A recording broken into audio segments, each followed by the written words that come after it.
A very warm welcome to today's webinar, hosted by the Norwegian Business Association in Singapore and kindly sponsored by DNB. Thank you, DNB. Today's webinar is a continuation in a series of 2 webinars where we uncover the impact of Super Apps and FinTech, both on businesses and within the society at large. In today's discussion, we will uncover the opportunities for startups, and I'm very pleased with the lineup of speakers we have with us today. From Oslo, we have Rasmus Figenschou. He is the Group Executive Vice President at DNB and responsible for payments and innovation. I would say that's possibly the most important job in DNB right now. Rasmus, can you please tell us a little bit about the most important tasks at hand within DNB right now? That was quite the introduction. I'll be sure to mention that to my boss as well. We are working with some of the largest changes within the financial industry. So obviously payments, as you say, is part of driving that change. Open banking is also part of the responsibility for payments and innovation, and driving a lot of change both with our near partners such as Vipps and Fremtind, be that a wallet, Norwegian wallet, and an insurance company, and also other external parties. When it comes to my position, I have worked on the business side for a long time, and I'm also on the board of directors for Vipps. So today I'll be representing both DNB and at least part of that perspective that I bring with me in Vipps. Thank you, Rasmus. And then we have also from Oslo, Karianne Melby is Director of Corporate Partnership at Startup Lab. And I understand that since 2012, Startup Lab has 300 startups and more than 74% are still growing.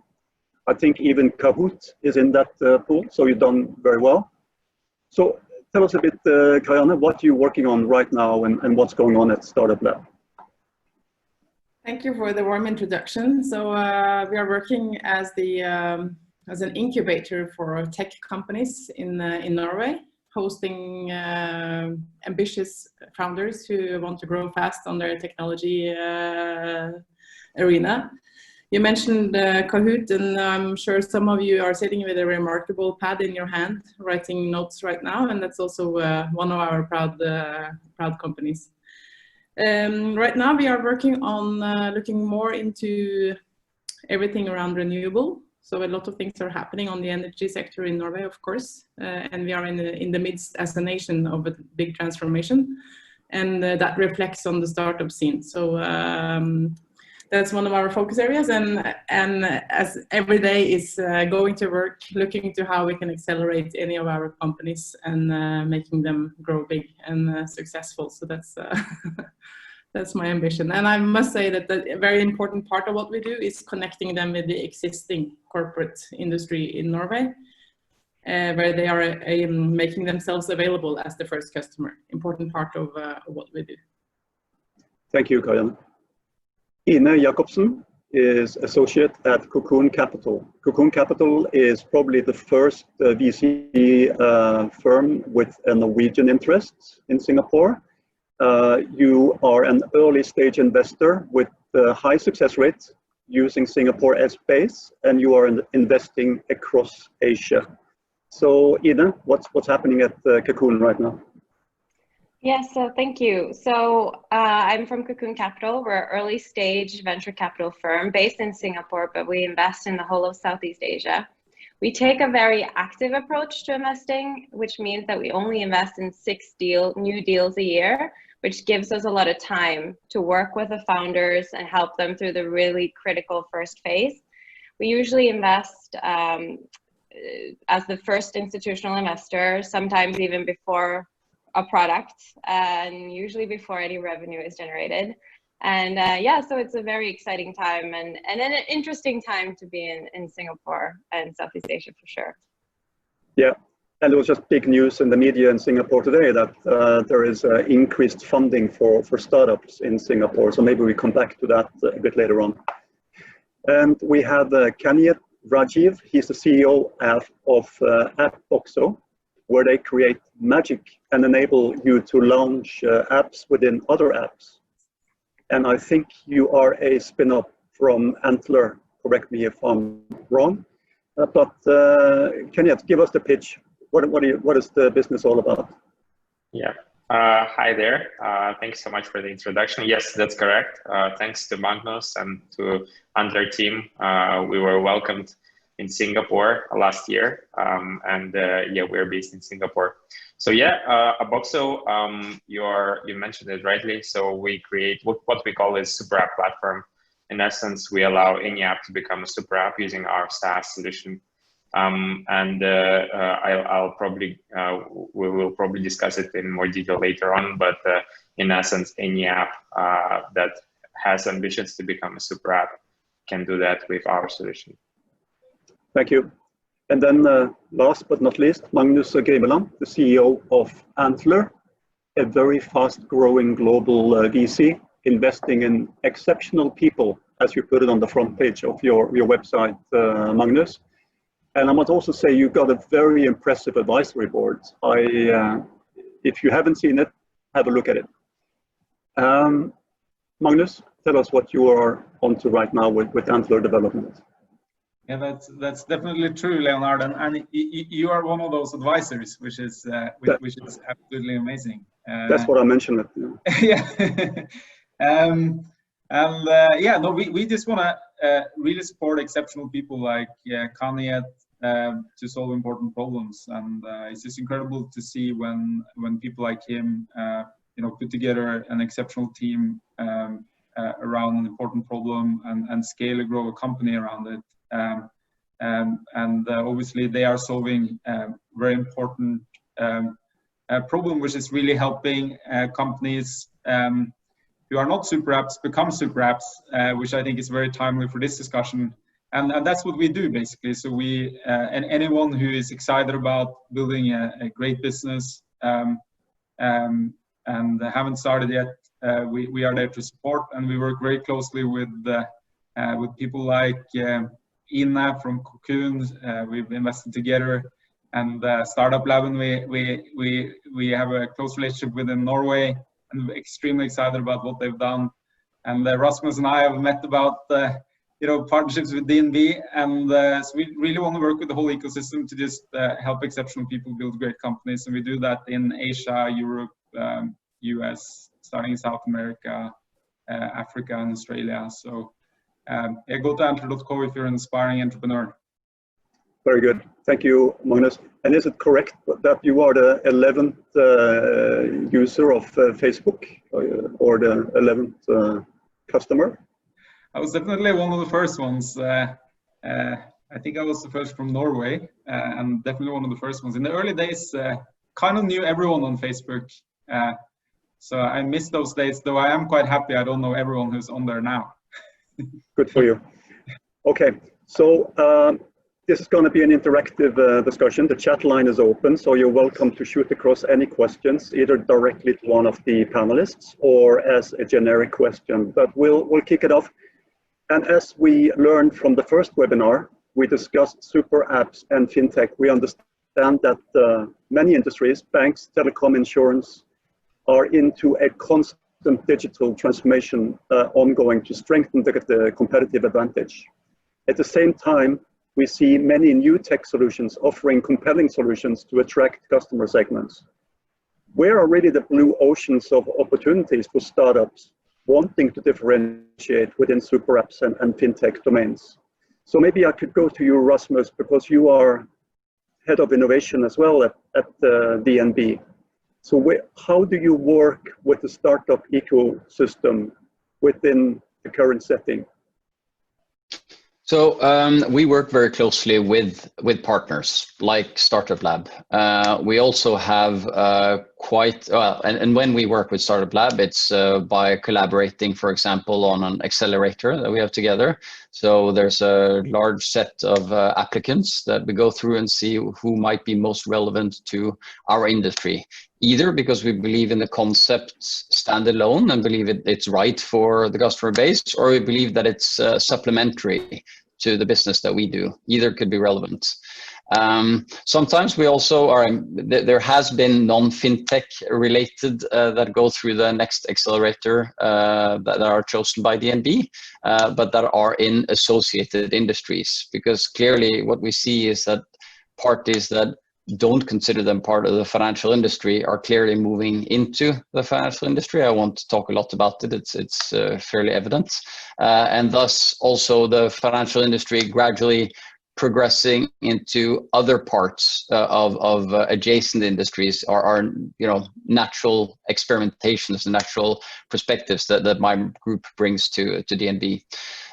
So working with startups, we do that both by partnerships, as I said. We also do it directly. A lot of companies approach DNB directly.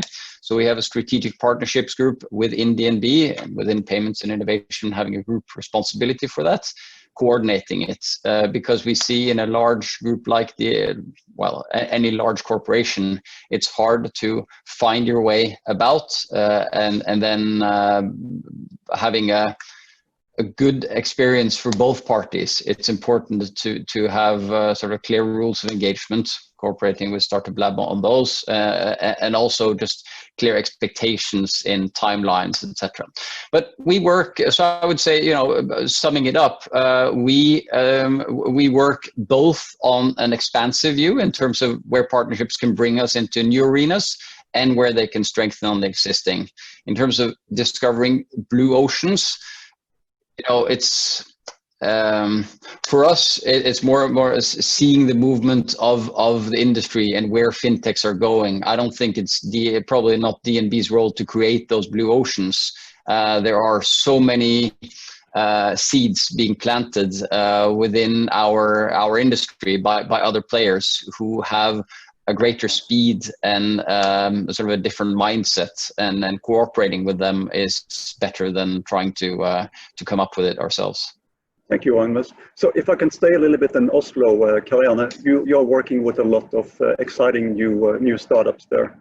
How many of them are really focused on fintech? Because for those of us having a foot both in Singapore and Norway, we clearly have noticed over the past few years how good Norwegian banks have been at digitalization, comparing to many banks in Asian markets or US markets. But is it really heating up and becoming increasingly difficult to find a blue ocean within fintech, or are we still in the infancy of the developments there? So I would say that if you just look at the numbers, and if you look at which services who are growing fast, I would say that, to be honest, Stockholm is ahead of us in terms of producing new specific fintech industry companies. On the other hand, there are things more on the technology side which will be domain agnostic. And that is more around the transparency and traceability and things that will hit the finance industry and be valuable for all of us in terms of anti-money laundering or source clear declaration. And there we have, of course, a lot of companies coming into us, tech focused around, instance, transparency or traceability or different kind of technologies that can be relevant. That could also be voice recognition or picture recognition around ID systems and so forth.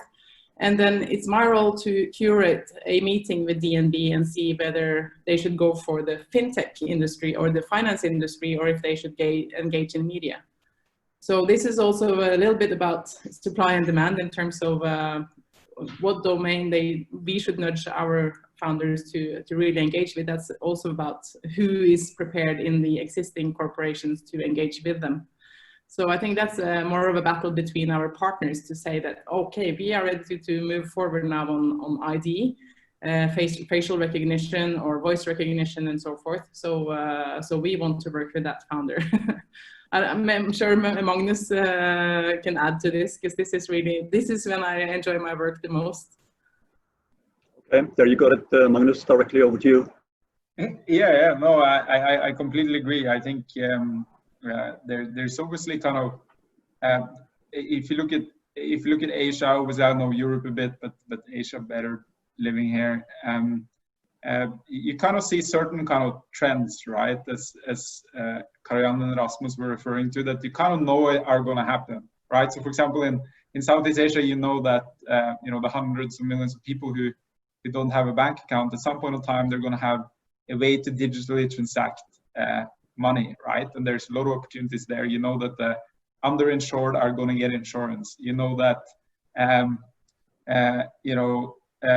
these kind of black market loan economies are with very high interest rates are going to move towards something which is more regulated, transparent, and lower, fairer interest rates. So there's a number of these kind of very clear opportunities that will be solved here over the next decade or so, and some of them are really in the making right now. And then there are those kind of opportunities that we can't even kind of imagine at this point of time, where exceptional people who come in, especially when you mix people who have experience from the financial industry and you mix them with people who might have experience from other industries, whether it's artificial intelligence or e-commerce or whatever it is. When you mix people up like this, you actually end up seeing kind of new opportunities and new problems that we haven't seen, and you have this disruptive innovation happening. So I think we'll see kind of a combination of both, where you see exceptional people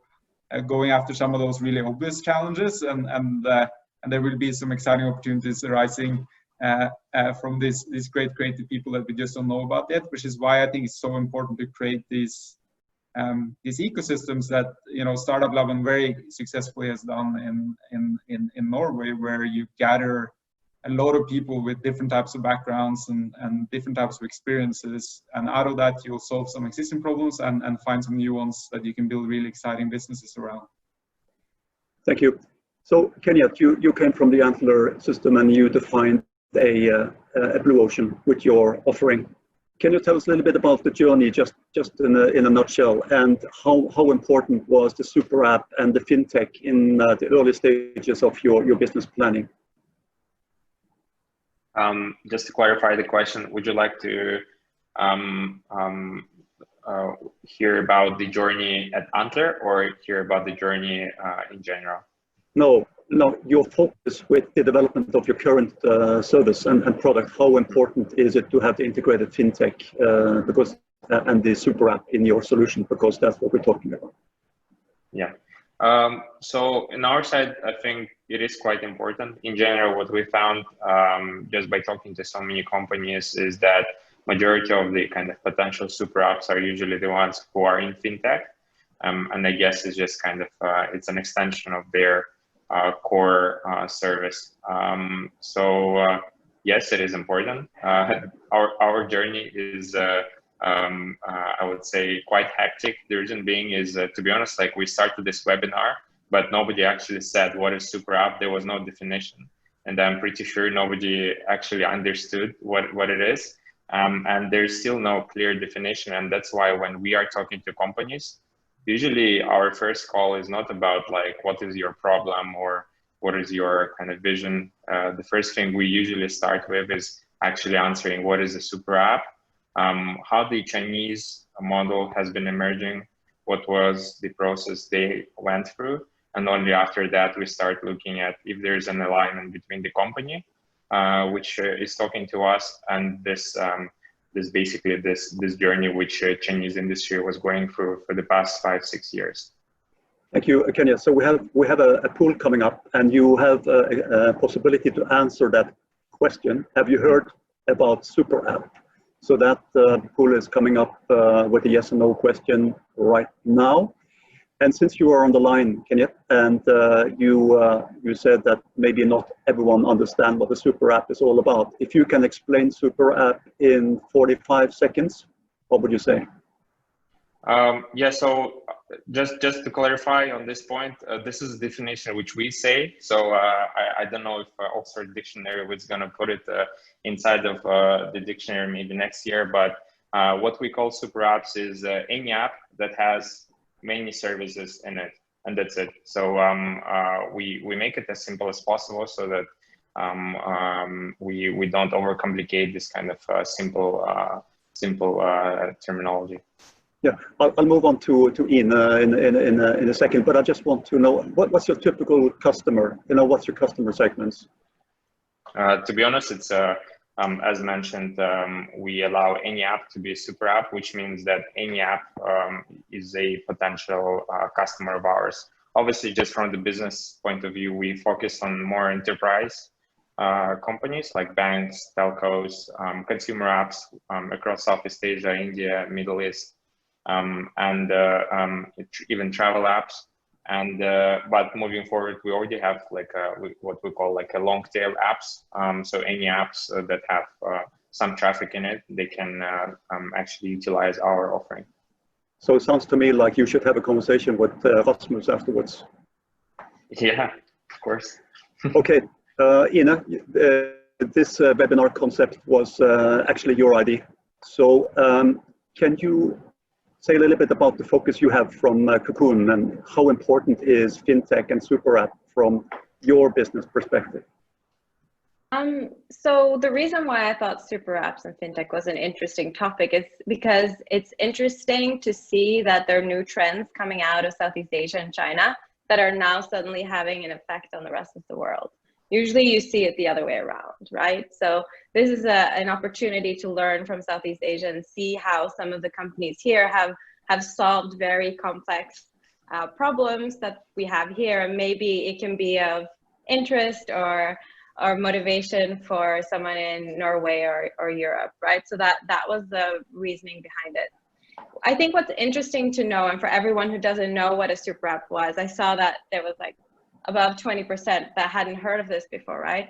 Just to give an example, so here in Singapore, we use the same app when we order a taxi, we order food from it, we pay at the store with this app, you can get insurance, you can book tickets, everything happens through this one app, right? Same with WeChat in China, that they also started with chat and then built out a suite of products afterwards. And in Singapore, they started with ride hailing, so taxis basically, and then just built out from there. And I think that is what anyone should start with. They should start with one problem that they're solving, solve it really well, and then look around and think about, okay, what else can I solve once I have this, once I interact with customers, right? And FinTech is usually one of the first things that you think about because you have to pay for the services anyway. So right, you have to pay for your taxi ride, so you can pay through the app. So that's kind of how I thought of this topic, and also just to give a little insight into what it actually is like to interact with a super app on a day-to-day basis. Okay, thank you. So for those of you that participated in the first webinar on super apps and FinTech, we generally came to the conclusion that there is a big difference in user habits in Asia, China versus Europe, that in Norway and in Europe, it's possibly not that kind of a growth traction within super apps as we see in China and the Asian markets. Is this something that will continue long term simply because the digital habits are so different? And I guess, Rasmus, you see this because you are operating a global business, right? So you need to understand how users behave differently within the banking system globally. But how do you see it, and how important is it to really have that in mind when you are developing the digital business? I mean, it's essential. But there's two approaches that I'd like to take to this problem. As Ina mentioned, there are sort of preferences that are different as well. I mean, in terms of so I guess the first angle when I lived in Asia, there was all the interaction I had, be that with app or web pages, was extremely busy. and busy was good. So it's how much can you fit into a surface of your screen, and that sort of gives power and energy to the app, and it seems to increase the liking of that app. When we do the same use testing, at least in the Nordics, we get the exact opposite. And I've spoken to someone at the Ruter system who is part of, and Ruter is the public transport company in Norway. They developed one app to pay for your ride and another to plan your ride. I mean, it's the complete opposite of moving into a super app. Not even your own services, you choose to split up into different apps. So I asked them, why on earth did you do this? And some still claim that it's due to technical capabilities at Ruter, but this person who I trust said that we spoke to many enough users that all said, no, we want different apps. We want to go in there to pay for our ticket, and we want to go to the other app to plan our ride. And so certainly also when you look at Nordic apps in general, they're a lot more sleek and simple. And we don't want a lot of icons and a lot of hearts and things coming in and popping up, etc. And so it's the opposite of the WeChat experience in many ways. So preference clearly applies both in terms of user experience and in terms of achieving that super app. But also to Ina's point, I absolutely believe you have to start off with something you do very well and then move out from there. And that's, of course, from the other angle, the unique nature of Asia, and in particular China, of course, where you see some of these super apps coming out of, is that some of these trends had started, or at least the big sort of YouTube and Google and whatnot ended up in Youku and Baidu and whatnot. And then you saw someone saying, well, let's bring all this together. And the dominance that is achieved, both in terms of willingness to share data, both as a consumer with a single app, and then with that app with government, has been essential in order to give power to certain apps that is much more spread out in Scandinavia, both as users. We don't want one app to know too much about us, and certainly not sort of government helping out and saying that this is the chosen app for such and such a purpose, because then that benefits us in some way. So there's both, I think, a preference in splitting it up, and there's, let's call it, regulatory parts that are hindering on the one side, or at least sort of helping on the other. Okay. Can I ask a question, Leonard, to Rasmus? Yeah. So in Norway, we're all sitting with Vipps, the payment app from DNB and all the rest of the Norwegian banks on our phones. So it's almost 100% spread in the Norwegian society. And you have introduced gift cards, and you are in a very good position to become the Norwegian super app. What do you think? I agree. And then it's a matter of priorities, because you need to do what you do really well, and with a set amount of capital, a set amount of developers, then you have to prioritize in order to do that well. Because what we obviously see is that if you don't continue innovating on your own position, your own core, then someone else will do it better.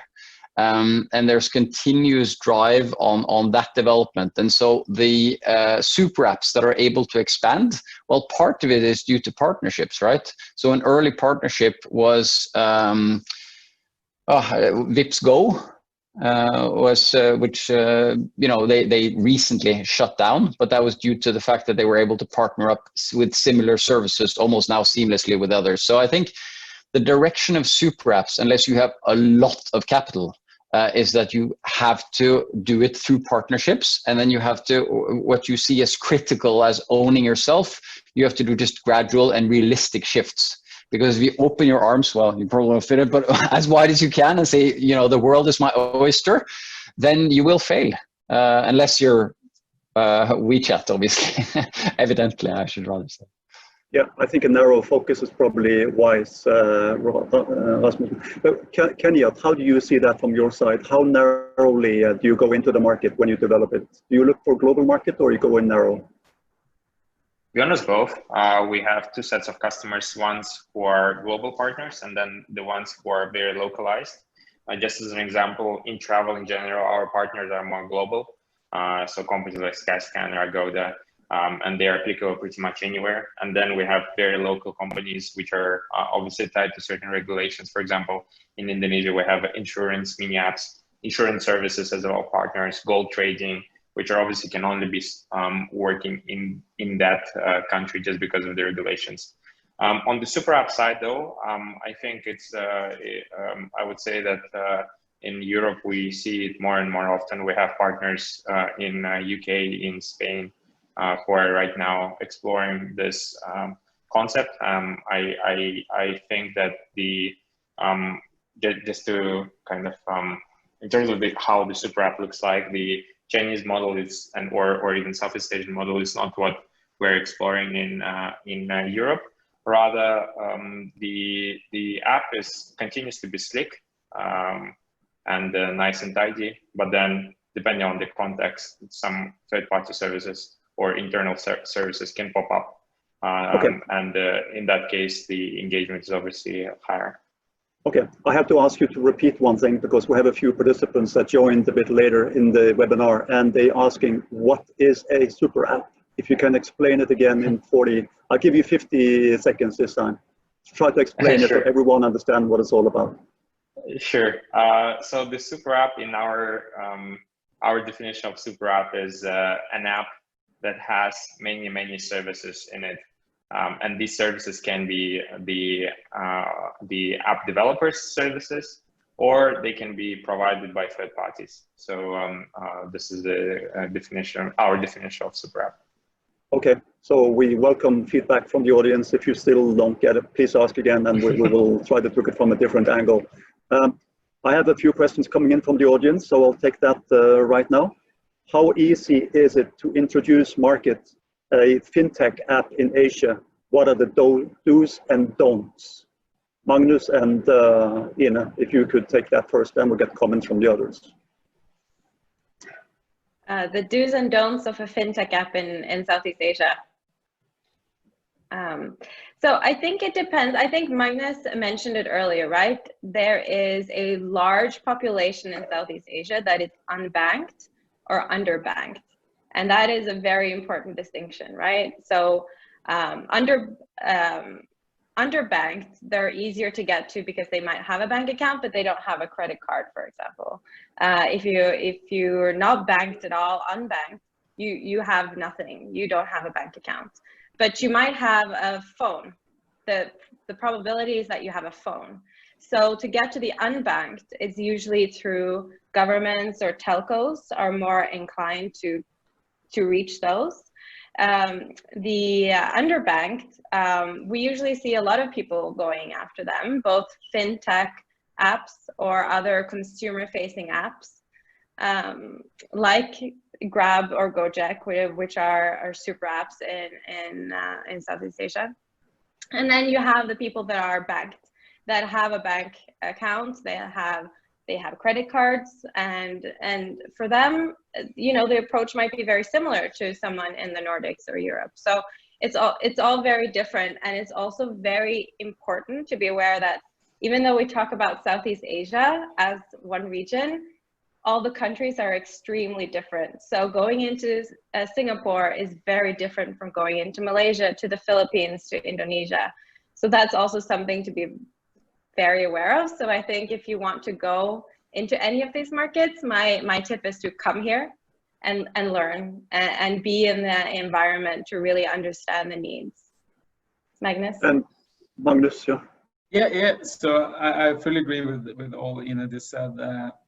Just add a little bit more on the last point. So yeah, you really need to, the difference between Europe and Southeast Asia in that way is obviously in Europe, there aren't like fully regulatory equality in all different countries of Europe, but it's probably better than in any other collection of countries in the world, right? So you can kind of benefit from expanding across Europe within areas of fintech in a way you can't really do anywhere else across markets. And here in Southeast Asia, that is actually very tricky, right? So regulation is very different in the various markets that you're in.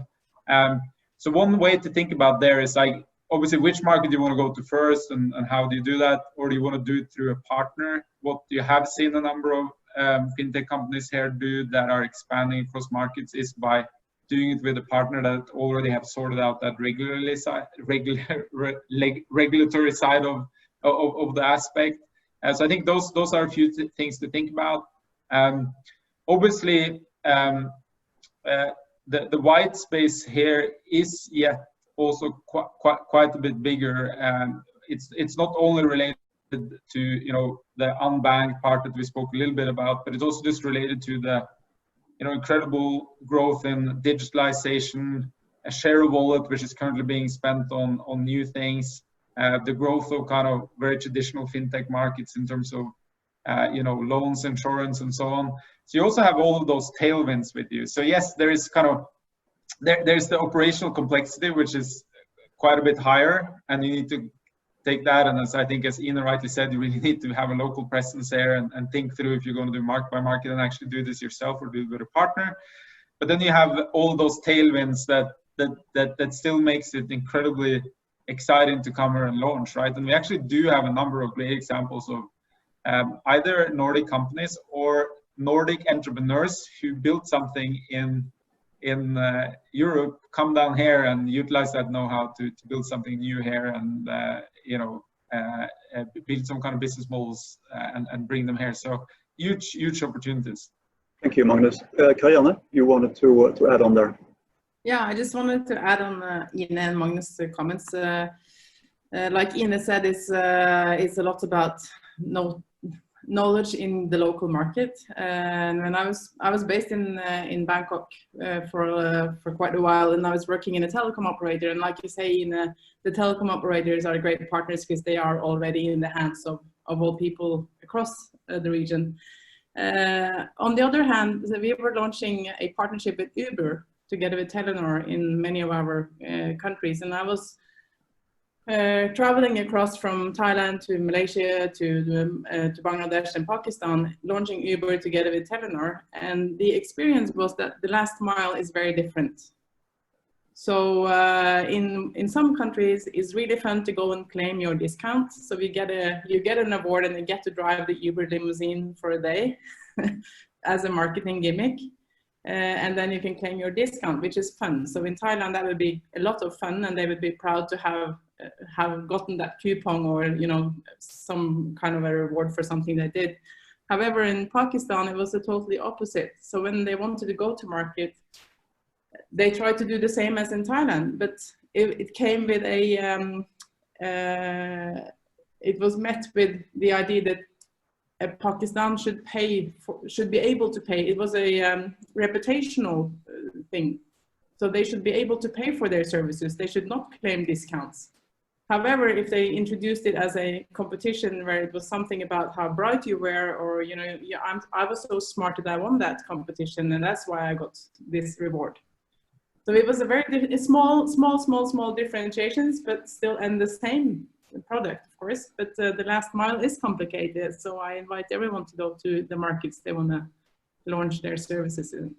So we talked a bit about what needs to be done in Asia if you're launching a fintech, but what about the Norwegian market? If you're going to launch a standalone fintech solution, what is the major big difference between Asia and Norway when it comes to the focus a startup should have? Well, I can give it a go. I think first and foremost, it's a regulatory aspect. It's really hard to get a license to operate. That's what we see in many. So that's frequently turning back feedback from the founders. They're spending a lot of time with the financial government. So that's one thing to think about. Sit down and read the regulations on all the applications that you need to go through. And of course, the other one is to be early out there and talk to customers and even with distribution partners. So it's a difference if you are working on, if you want to hit the margins of the bank, you want to go straight onto FX margins, for instance, then you might want to have a good partner in a fast-moving bank in that part, or you want to find another sort of a distribution partner to work with. So, but it's all about being out there and talking to people and testing out and getting feedback, and especially the governmental part in Norway. It's hard to get through, but when you get through, you're free to go. So that's. Yeah, I'll gladly add something there, because as Karl said, we also find the FSA to be very challenging in terms of timing, because they're used to financial institutions who also have. Well, when your main concern is financial stability, as it should be, or as it is at least, then that's driving a lot of the preferences and a lot of the choices. That also means sometimes that the timing and the willingness to experiment. So we now have a sandbox, which I'm very happy that the Norwegian FSA introduced. But still, we find that the timing sometime of getting clarity on some of the new fintechs ideas simply kills them. They don't have the liquidity to stand the time. And so to add to Karl's point, I think in order to get growth, because there is limits to growth, I think that's another defining difference between Asia and Norway. Is that when you build something in Norway, I mean, maximum 5 million people, right? And Vipps, who is considered, like Karl said, is everyone has it. Well, it's 3.2 million. So there's some of the very young ones that you won't get, and there's some of the very old ones that most likely you won't get, but pretty much everyone else has it, and then it's about 3.2 million. So there is anyone creating an app, unless they have international aspirations, and most of them do, obviously, but still, if you want to succeed within your home market first, finding that scale is important, but realizing that even that scale is somewhat was very limited considering or comparing to the Asian market. So I've seen great ideas for fintech companies and great solutions that customers should be using, but simply when I ask around to others who don't work in finance or don't work in tech, they haven't heard of them. I mean, getting engagement even for good ideas. And I said, well, you should have this app. It saves you money and it's fun to use and whatnot. It's not DNB, but you should just have it. And people are like, yeah, but it works what I have. So it's not very easy creating that engagement. So I think distribution partnership, like Karl spoke about, is one thing, and just acknowledging simply the limits that is within Norway and even Nordic countries. Thank you. So we have the second pool coming up, where you are asked, what services should a super app include? So that's coming up right now, so please answer that one. So let's move on. We're getting quite a few good questions coming in here. And if we go back a little bit to Norway and the banking system, which we all agree has been very good at transforming within the digital sphere. But the world is changing rapidly, right? And we have all these new holistic fintech solutions coming up. What really needs to be done today, tech-wise, within the banking system to remain competitive? We touched upon it a little bit already, but Rasmus, do you have anything more to add on to that discussion? Because it is a increased pressure, not just on your industry, but also the telecom and the insurance industry, with other peripheral providers coming in. How do you see the world for banking in 2 to 3 years from now, and how are you going to ensure the leadership? A discussion that we have today, and the way I'll answer this, is very much retail oriented. It's extremely, I think very seldom do we give enough attention to the SMEs and the large corporates, and that would be sort of another 10 minutes of trying to explain that. So I'll just, with the caveat of saying that I'll now focus on retails, there's a whole other story also on SMEs and large corporates that needs to be discussed. But since that's mostly what we've talked about so far, I'll stick to that. On the retail side, I think for any large bank to be relevant, payment came up as fairly dominant there. It's being relevant to our customers, day-to-day relevant, but also acknowledging that Vips is a day-to-day thing. Sending your friends or paying at the store or whatnot is something that you do daily or even more times a day. But logging into your mobile bank, paying a bill, etc., might not be something you do daily. So how do you create the good engagement? How are you, and as a bank, when you speak about this transformation, how do we act quickly enough to the changing needs around us? Karane spoke previously about listening and speaking to our customers. We do that a lot more than we did 10 years ago, and we're able to respond to it in a completely different way. So as a transformation for us, it was about creating another layer, but a cloud native apps for SMEs, for our large corporate or for our corporates and for our retailers, saving app, etc., that has the ability to release daily or quicker, release as fast as any startup, because we use cloud infrastructure. But we are, of course, hindered by our legacy, as any large bank is. So finding the benefits of the legacy, because clearly there are. When we see new fintechs building up, we see that it's not done overnight, solving a lot of these issues that are on the back end, but also seeing how we modernize it. All of the back-end legacy systems were created with the thought in mind that the bank is open between 9 and 4 or 10 and 4, whatever it was back in the days, and you could batch it during night or during the evening. Clearly, we can't do that anymore. And moving to real time, etc., we're trying to something that wasn't created for something. We're trying to make it do something else. And so that gradual transformation in the back end is essential for us as banks to take the next step. Some still have the journey to do on the front end. DNB and most of the Nordic banks have already done it. And so they're starting to prioritize how should we do this transformation in the back end. So in short, we still have a journey ahead of us, but I believe that that at least the Nordic banks are a lot better positioned than many other banks in doing that journey. Ina, if you look at the Singapore banking and insurance market, not necessarily only the Norwegian, but what would you say there is a way to go in terms of staying ahead of the curve? Because you are out looking at startups and how they can possibly complement or be a part of a bigger solution. Is there anything that you picked up on that really stands out? So I kind of want to answer it, and not just with Singapore, but thinking about the whole of Southeast Asia, because I think, again, going back to the consumers out there, it's very different how you would approach it. Same with Singapore as Norway. Singapore is not that big. It has 5 million people. So you can't just be in Singapore either as a fintech. You have to look outside. And so you have to understand if your solution works outside of Singapore. Because in fintech, a lot of solutions that work well in Singapore will not work in many of the other countries. So I think that is a very important aspect to consider. Also, the technical aspects. In Singapore, everybody has pretty decent, you have the network that is decent, and everybody has a certain,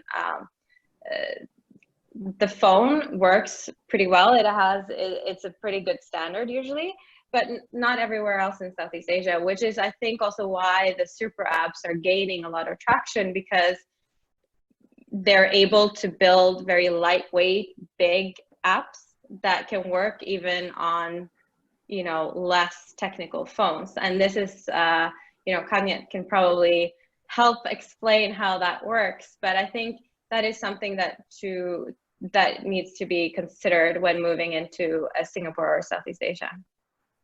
So Kenya, you have an open invitation to explain, so floor is yours. Sure.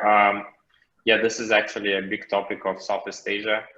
When you build app, you need to buy, for our company, we recently bought a very old laptop, which supports very old Xcode, which supports very old iOS and Android.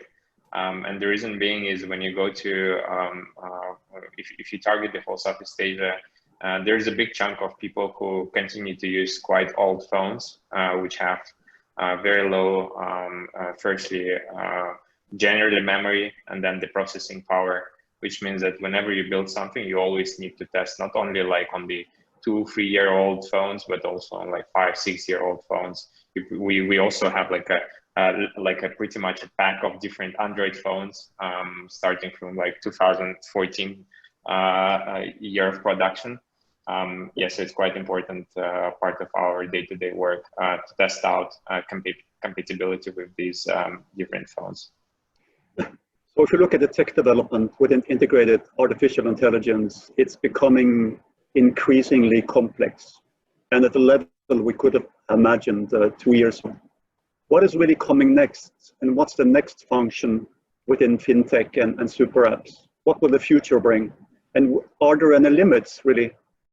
How many years will it be before DNB send a WhatsApp message and saying, now you must come into the bank and get the microchip under your skin so you can use that for your banking needs? Will that day come, or is it science fiction? Clearly, I will not say that they will not come, because it will most certainly come. I just don't know if I'll be, well, I won't even say that. I was about to say, I don't know if I'll be alive or not. But, you know, things, I go back to what Magnus said. It's what we see as the trends, and it's what we can't even fathom. And I think when you look at the gaming industry, just to have a small sort of side note on that, I've played video games my whole life. When I was in college, you know, they developed these games. It was a huge developer team. They all sat together and it was a big launch, etc. Much like banks would release a mobile, or not on a mobile, a net bank or something, and it would stay there for 10 years. And they would milk it. And then you sort of had mobile apps and mobile games, and then now the super casual games that have been released, where instead of it's maybe 1 or 2 developers releasing a game per day, and they just hammer the market with it. And it's like none of the game developers had seen it, but in any stage of this transformation, they had to see what's coming. So it's very difficult for me to say here that, you know, the chip is something that's foreseeable, like the voice as well, it's foreseeable. So we work also with a startup company in the UK on voice, and we're going to use it in our call centers to more easily identify the people who call in, and they don't then have to answer all these security questions, etc. So these are, you know, be that on a chip, be it various biometrics, clearly will come, but it's our consumers, basically. It's our customers that end up limiting or pushing us in a way. We can point the way. Many other industries are pointing away, and then they will say, well, I'm okay with this in certain parts of my life. It can happen on the gaming side or on watching TV or something, but with my bank, I would not like it. So we're very we are sensitive to what our customers actually like, and I don't see the finance industry being at the cutting edge of it. A lot of what's happening in other areas, we are simply a few years behind. Not necessarily, well, partly due to our own way of working, but also due to the consumers being more conservative on their savings and on their mortgages, etc. So there is massive change, but I will be the one of the first to get a chip. I say that. I'll tell you that. Okay. To the same topic, and where I think maybe it will be good for Southeast Asia to look to Norway. I'm not aware how the ethic discussions are going on in Singapore, for instance, but at least in Norway now, it's coming up as one of the big hot topics, also in the political scene. So discussing biometrics as a recognition. So you walk into the Amazon Go store and you walk out and you haven't touched anything, but they know that it's you and that you are billable. And what does that mean, and how should we go about as a society to solve those problems and still be keeping the private faces, still contain them? And that's I think that's going to be interesting, and it's going to be helpful also for us to have a active political scene, having those discussions in public and engaging with all of us living in one community. So I'm really looking forward to those discussions. They will of course go along as we are developing services and the services will push it forward, and then the government will, you know, take it back. So this is going to be super interesting, and I hope it will add value also in the international scene of what is a good privacy policy act for a country. So Magnus, it sounds like it's more likely we get a microchip under our skin in Singapore first than with our banking needs and what have you. Is that right? Yeah. Well, that might be, but I think what Karianne says is incredibly important, and I think it's just it's just great to see how Europe is really taking the lead on this, because it's one of those things that everyone will benefit from across the globe, right? That we have the right kind of ethics frameworks and all these things in place for artificial intelligence, for privacy, for a number of other topics, and I think Europe is really kind of taking the lead on that as well, similar to, for example, what happened with renewable energy and so on. And I think that would really benefit the rest of the world. Going back to what Rasmus was talking about, I think it's quite interesting how, if you think about the future and how things will develop, ultimately a lot of this is about making life more exciting, making it more valuable, and ultimately from the service industry, making it easier and more efficient, right? And that's where kind of the super apps really comes in. And if you think about it right now, the iOS system and the Android system on Android phones is already a super app in a way, right? With some super app functions, right? So for example, on my Android phone, I can go into multiple different apps and pay with Google Pay. But I still need to log into those apps and create my own username and update them with my, my birthday and address or whatever.